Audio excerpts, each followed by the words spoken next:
everyone, and welcome to the Catalyst for Change show. I am so thrilled to be with you today. My name is Lisa Rowe, and I have the privilege of being the CEO for Support After Abortion. You know, Support After Abortion hosts this show because it's our mission to end the demand for abortion by helping to heal those who have been impacted.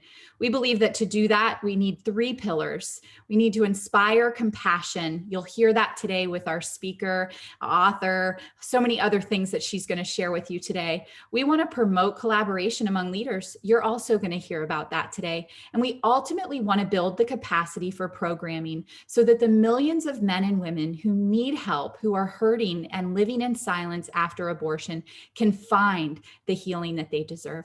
So without further ado, I want to welcome Serena Dyksen to the show. Welcome, Serena. Thank you for having me. It's always so good to connect with you. Thank you. Absolutely. I'm so thrilled that you're here with us. For our viewers, we had Serena on one of our virtual conferences. She shared her amazing testimony, which maybe we'll go into a little bit today. She's an author, a speaker. She shares across the nation at churches and has recently developed a ministry that complements the experiences that you've had facing abortion and all sorts of other traumas. So Serena, can you introduce yourself to our viewers and let them know a little bit about how you landed in the seat that you're sitting in? Yes. So I'm Serena Dyksen. I'm the founder of She Found His Grace Ministries, and we're a global ministry who, because of my story, I was sexually assaulted at 13 and taken for an abortion. And my story became very public because of the abortionist that I went to. And through that story, we have women who reach out who are thinking of having abortions, and we're able to meet them with grace and love and compassion and get them plugged in to their local community through a crisis pregnancy center. And also we want to get them connected into churches to do the discipleship with them and just really have them loved on. But also we have She Found His Grace, Pain to Purpose After Abortion Care Recovery. And it's all online, and we're super excited to be able to reach women all over the world, to be able to walk alongside of them to find freedom after abortion and find their voice and turn their pain into a purpose. That's amazing. And you actually are doing this like in the midst of COVID. You actually have taken a very progressive stance on how to serve the people that find you. Can you talk a little bit about how you've developed the program and what it looks like? Oh my goodness. So I really feel like, God was not surprised by COVID, right? He was not surprised. And so I feel like he just launched us during COVID because he knew what needed to happen to serve. And so we actually have our own private app, and we get women into the community group. And then we actually do monthly Zoom calls, and we just we build that community, that friendship, that we just are there for each other, like we're not alone, right? And we go through a biblical study, which, by the way, you do not have to be a believer to be in our study. We have people that are not believers at all, and it's okay. Like, we share the same thing of a hurt and a wound, and we just want freedom from that. We want a healing balm on our hearts, right? And then after that, we actually walk through a Pain to Purpose course after that, so that we can get you plugged in to where God's calling you, where you might feel that you have a voice. We want you to use your voice, whether it's speaking, whether it's leading groups, whether it's volunteering at a crisis pregnancy center, whatever that is, that's what we want to get you launched into. And it's just, we're so excited about it. Absolutely. And it goes along with building capacity, because we know so many of the women and men who are experiencing abortion are between the ages of 20 to 29, right? And where are they? On their cell phones, on the apps. And so for you to develop a relatable and relevant approach is amazing. And you were sharing one of the clients that you have right now who found you. Can you share a little bit more about that experience? So which one? The one that's the Sure. Buddhist. Any of them. Yes. Yeah, so we actually have a young lady who's a Buddhist that's going through our class, and we just love it. Like we just all have different backgrounds. Some of us grew up in the church, some of us haven't. Like it doesn't matter. We just build those beautiful friendships, and that's what it's about. And just figuring out like, hey, how are you doing today, girl, or whatever it looks like, and how we can encourage, like, oh, you know what? Oh, you're going to go go to the crisis pregnancy center, and how we can encourage that, because sometimes I think when we start to move forward, like there's always that voice of doubt, like, I don't think I'll make a difference. But we're like, no, you're going to make a difference. Like God does not waste this. He is turning this into purpose, and we are here to support that. So, yeah. And it's so important. Can you speak to us a little bit, Serena, about your experience with meeting people where they are and how important it is to not push? We have over Yep. 200 programs in the abortion healing movement. 95% of them are faith forward message. Can Mhm. you talk to us a little bit about what you've learned and why you have the approach that you do? Yeah. So for me, I didn't grow up in the church. So I know exactly how it feels when someone is coming at you and you're like, I don't even know the basics of the Bible. And so for me, it was just knowing, I had a good example of someone just meeting me where I was at. And so, it's like, okay, you know what? We're just going to meet you where you're at. There's no at the end of the day, it's about planting seeds. I'm not responsible for the fruit of it all. It's just planting a seed. And honestly, it's just doing life with people. Like we just need that community and friendship. And I'm pretty sure that Jesus went and sat with sinners, right? That's what he did. He didn't say, I'm better than so and so. That's not what he did.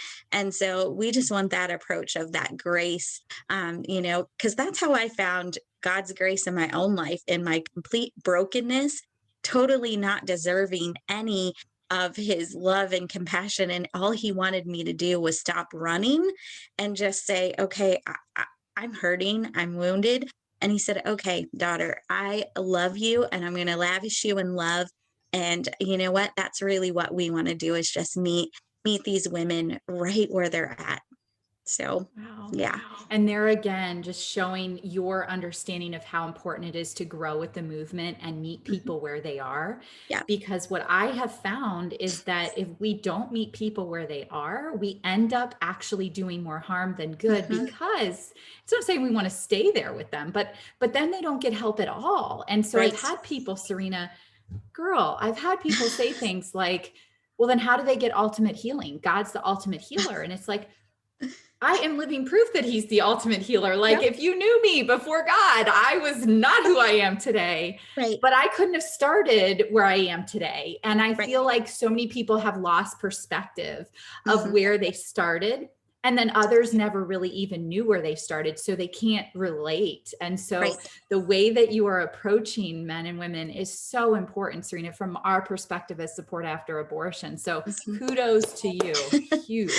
Oh, well, I'm telling you what, like, if we go at people, they're not going to get that healing, and they're not going to be impactors, because they're going to shrink back. And that is not what we're called to do. We're not called to plow over people. We are called to just love them. We speak truth, like we definitely speak truth, but it's that grace factor. And I think so many times that grace is just missed, and it's so needed. It's so needed. So yeah, for me, it's just knowing where I came from and how I would respond if someone treated me that way. And it's like, no, no, we're just going to love you. So Oh, it's so yeah. good. And you use the word grace, which is such a good Mhm. intro to your book. She Found Grace. Is there something in particular behind that name that you could help us better understand what it means? Yeah. So for me, finding God's grace, it was, I had, like I said, I was sexually assaulted. I had an abortion. I had so much shame, so much guilt, and I just felt like I was not worthy enough to be in front of God. Like I just felt like very exposed and very raw, and just Mhm. I didn't know how to receive love. I didn't know how to receive that love, and just one night after a heavy night of drinking, and it's so funny, like I was literally too intoxicated to drive home, and no one would come and get me, and just crying out to God and saying, you know what, I have no one but you. And God meeting me, he didn't reject me, he didn't turn away from me, but he met me right in my car and lavished me in a love that I had never felt before. And that was the grace of God. And every time I wanted to run, every time all these things, God's grace was there to just meet me and just say, just take my hand. Just take my hand. I'm a gentle father and I love you and I just want to take you on this journey. And it was finding God's grace that really helped me find freedom in my life. Wow. And you mentioned, Serena, about a little bit about your own testimony. It's been my experience as well, having been a therapist in this movement and also in the sex trafficking movement, that sexual abuse is at the cornerstone. A lot of other things, create that dysfunction, but there seems to be a thread, a very strong thread of sexual abuse as a vulnerability to abortion. Can you share a little bit more from your experience, how that might have cultivated a vulnerability for you? Yeah, so I think for us, our family, my parents were in a crisis. Like they just wanted help. Like, there's all this shame that comes along with sexual abuse. And so, you have a 13-year-old who has been sexually assaulted by a family member. And, society says that baby, this is not good. This is bad.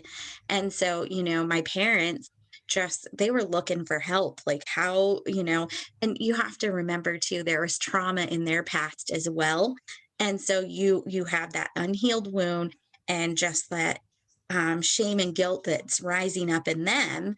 And so then, when someone says, what about abortion? That seemed like that was the answer. And really, it was the perfect storm. I like to say, because the abortion clinic was like, okay, bank, we've just made money off of this family, and just separating me from my parents and all the things, and then my mom having a nervous breakdown. Um, because she couldn't help me. And so, the abortion industry is just making money off these parents. And we really need to be able to come alongside of them and just say, hey, it's going to be okay. It's going to be okay, because this is not going to fix a rape. It didn't unrape me. It just added more trauma to our family. And so I think that's what people need to understand. And I think for my story, there's misplaced compassion. And we really need to understand, like, no, like my family needed counseling. They needed support. That's what they needed. They didn't need abortion. Yeah, and to unpack your statement earlier about your parents having unhealed wounds, that's why we're in this movement. We really Mhm. believe that in order to really truly be a pro-life community, be a culture Mhm. of life, we have got to bring healing to generations, right? We were talking before, 4 generations of legalized abortion have lived in our country. We have great grandmothers that are still living and walking and breathing on this planet, that are encouraging their great granddaughters and have encouraged all of the generational line up into that point. But I can't say that, Serena, your parents were like, they woke up that day and said, I can't wait for my daughter to get raped, and I can't wait to take her to the abortion clinic. I can't wait to watch her struggle with substances. I can't wait. That wasn't your family's story. No. Unpack that for us. Like, how do our wounds impact future generations? Right. So for my mom, she had been sexually abused. So this triggered all sorts of things for her. And so here she's just living in how that shame and guilt for her. And now we're another generation impacted by sexual abuse. And so all she could think of is, her own hurt, and she deserved counseling. Like that's what she needed. And so now, we have another generation that's been affected by sexual abuse, and now we have an unplanned pregnancy.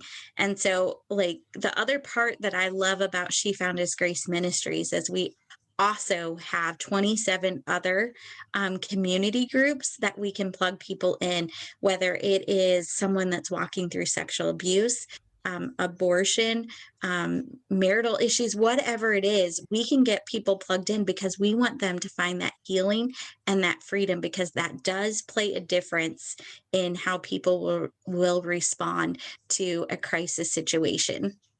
Wow. And that is so, what you just said is like money, like gold, because Mhm. the way you just described, your mom didn't ask to be sexually abused, but Nope. without healing, she saw herself in your panic, in your situation, and only went, she was defenseless. I mean, Yes. essentially, she didn't have any tools in the tool belt that you now have, right? Right. To encourage the next generation. And so, how do we as a culture better understand that piece? How do we look at a woman like you, Serena, look at your parents and say, you know what? They're not the trash on our shoe. We're not going to scream profanities at them. We're not going to diminish them as people.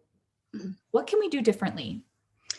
So I think for us, like, and I've seen this at the abortion clinic before when we've seen young girls being taken in, and I always cringe when people they're shouting something or whatever, and I'm like, did you just not hear what they just said? Like, dad just said daughter was just raped, and you just blew it because of your words.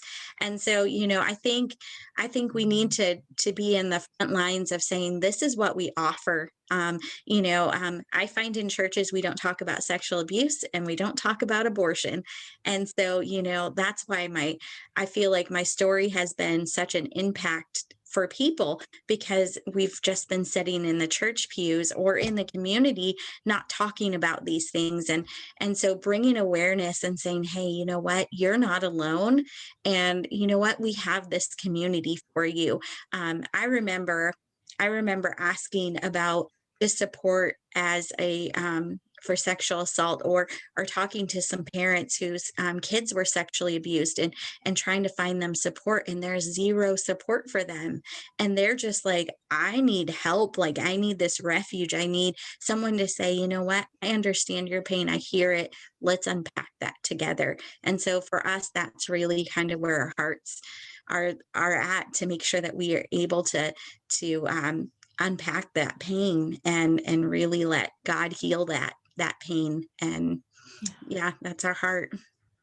If we are going to be a catalyst for change in this movement, right, we have got to learn from people like you, Serena, from your parents, right? We've got to hear what you just shared with us. So if there's people listening right now and you feel challenged by this message, I would hope that you could bury in a really good way what Serena just shared with you, that it is about these early trauma experiences that then like just explode their ugly heads when life's pressure squeeze, right? And so I think it's so valuable that as a pro-life movement, if we are going to change things, that we do exactly what you said. We pay attention to the people. We be careful what we're saying. Our messages need to bring hope and healing. And then, Serena, the last piece is like, if that experience that you talked about, like the dad said, my daughter just got raped. So they walk inside the abortion clinic, like, and they walk out with the little brown bag with what we're hearing is called the home abortion. I mean, how do you tell that sidewalk advocate or that pro-lifer or the person that reads the news that says, oh my gosh, abortions are up this much throughout COVID, or they just passed another law allowing an extension for abortion? Like, what do you tell that person?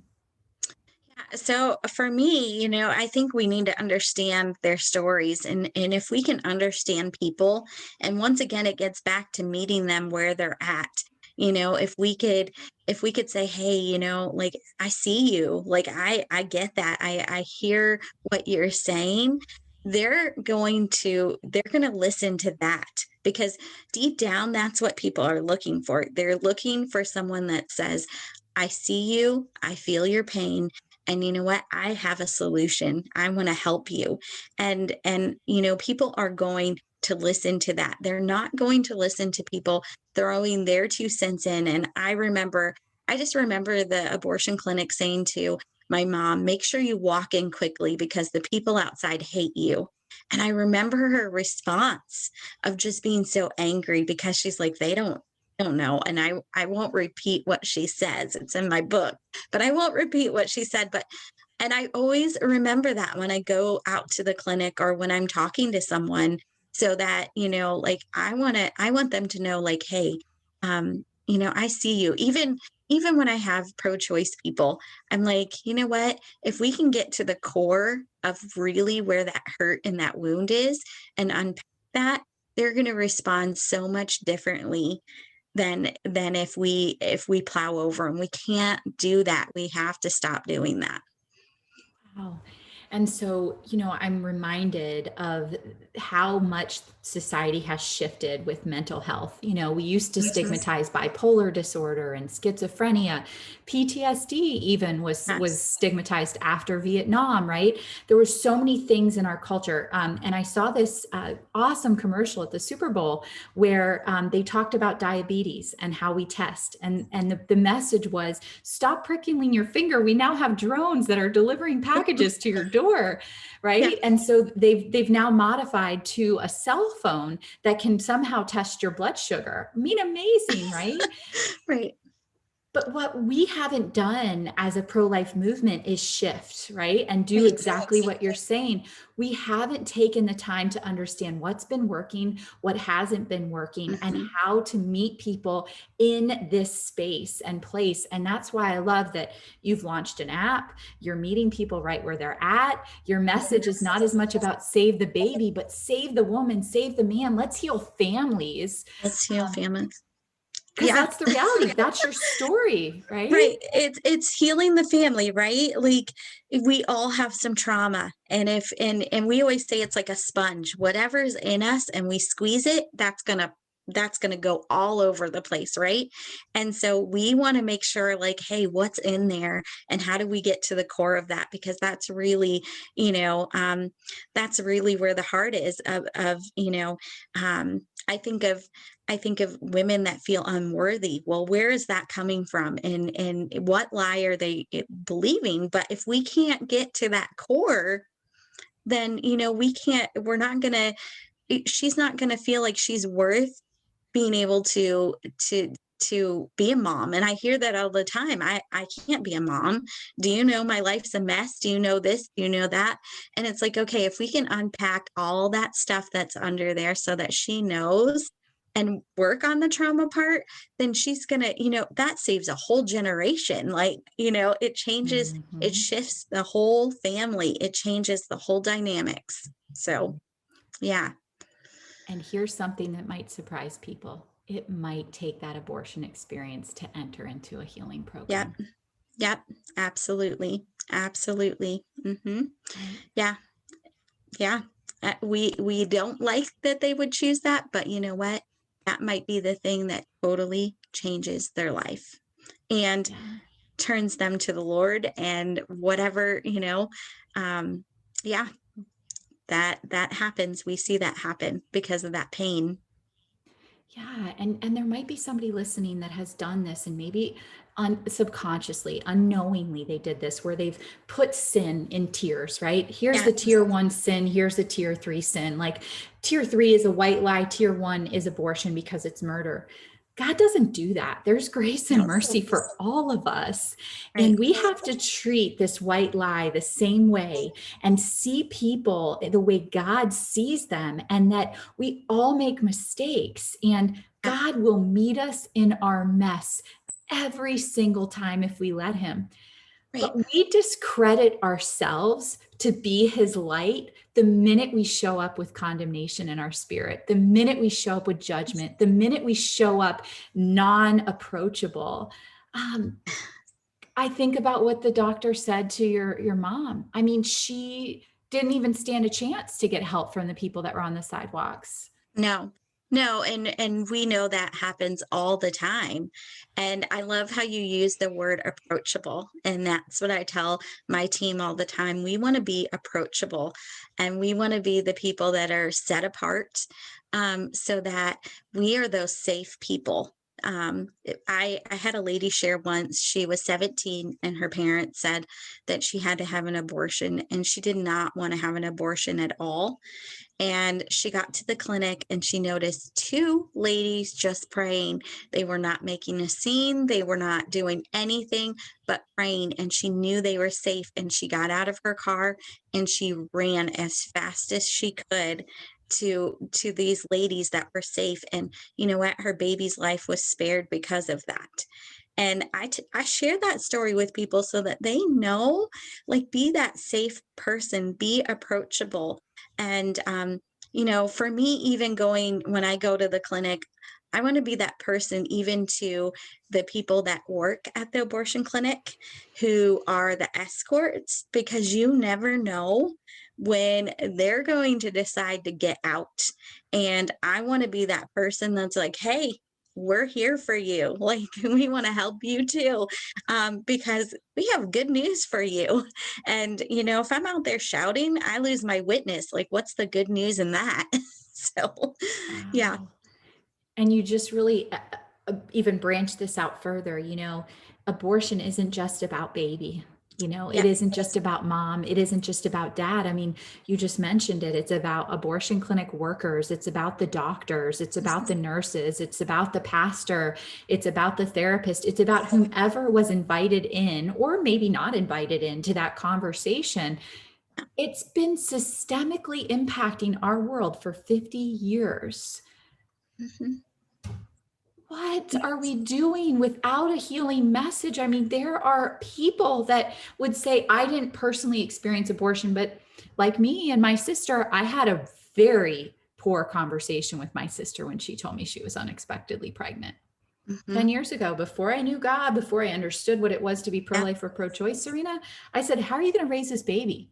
Yeah. Like Yeah. your life's a mess. Like, how are you going to do that?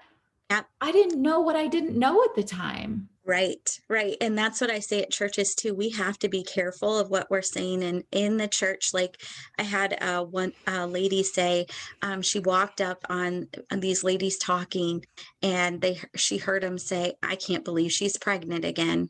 And she said immediately, she's like, "Oh," and in her mind, she was like, "What are they going to say about me?" And so I share that when I go into churches, because what we say at church matters, or anywhere else. Like, if we're not saying, hey, you can do this, like, things seem messy. You might not have it figured out, but I'm pretty sure I didn't have it figured out at 16 either.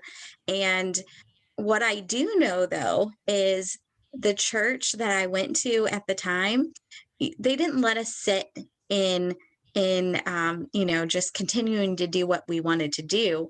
They said, "Oh, no, no, no, no. There's better for you." But with that being said, they gave us a baby shower. They helped us find housing. They gave us skills, like all the things that we needed to be able to have our baby, finish high school, start a new married life at 17 years old.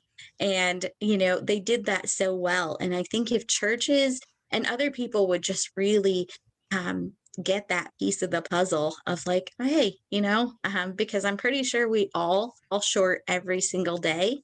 And life is to be celebrated. Like, it Mhm. doesn't matter how the baby got here, like, we can look at a mom, and if things are falling apart and it looks like, oh man, life's a mess, well, how do we help her not be in that mess? What does that look like to help her, rise her up? Like, we want to rise her up and let her know her worth. And sometimes I'll get moms that'll say, my boyfriend's going to leave me, and it's like, okay, well, you know what?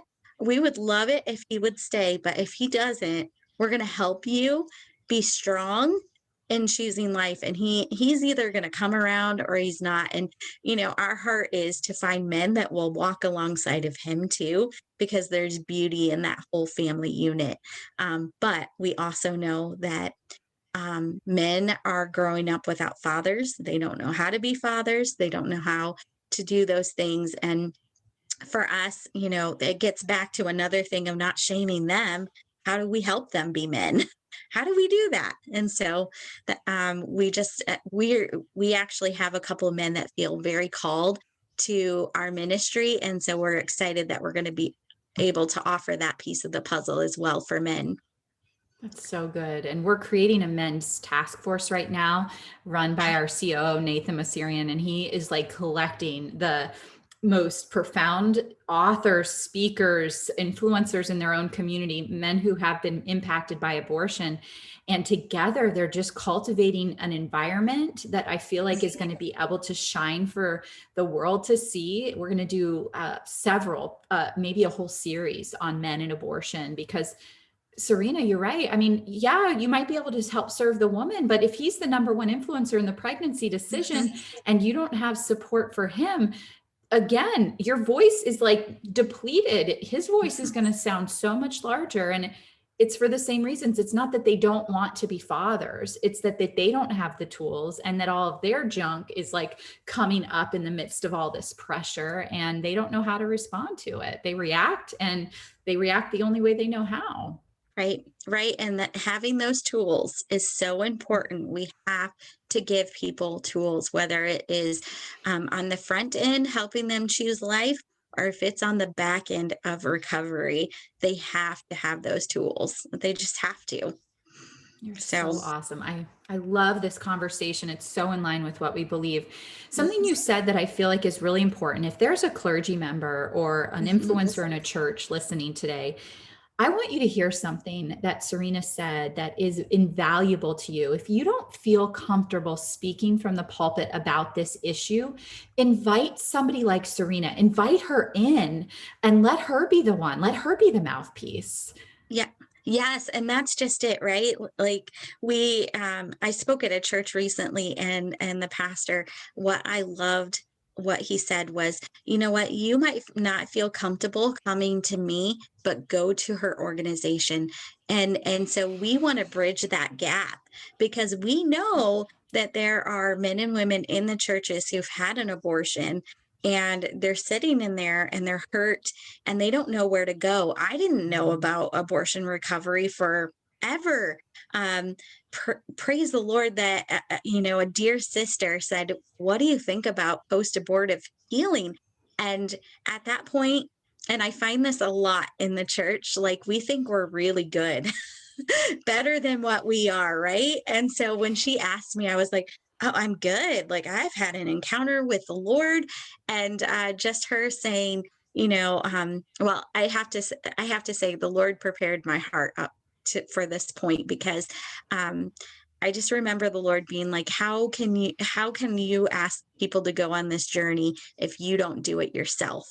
And so I went, and it was the balm for my heart that I didn't even know that I needed, and that freedom. And so that's really, what we want women to know is like, okay, you go through it.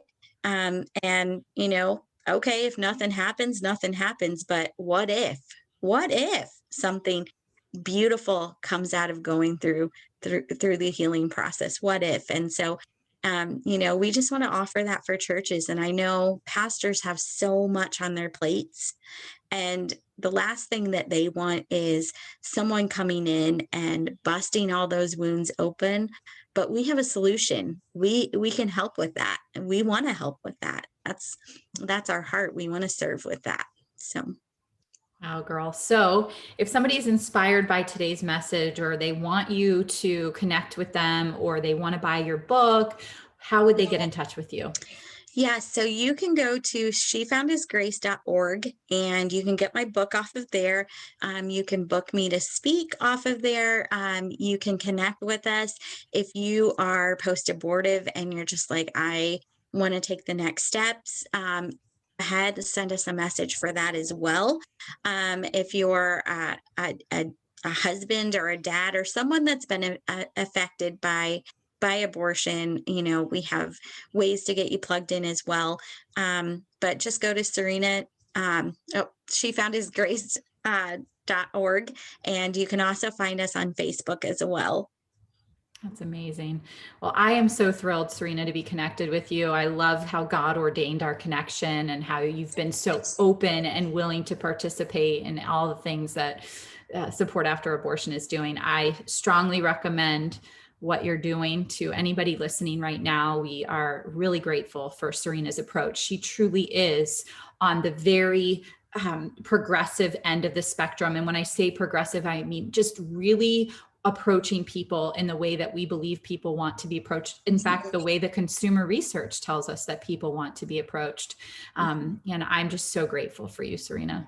Oh my goodness. I'm so grateful for you guys. Like, I just love you guys and all the things that you're doing. And it's just so good to have a partnership with you guys. And man, you guys are blazing the trails. So it's just an honor for me to be able to connect with you guys. And what I love is that there's no competition. It's just like we're linking arms and we're doing this because we love people, right? And that's why I have so much respect for you guys. I love it. It's so good.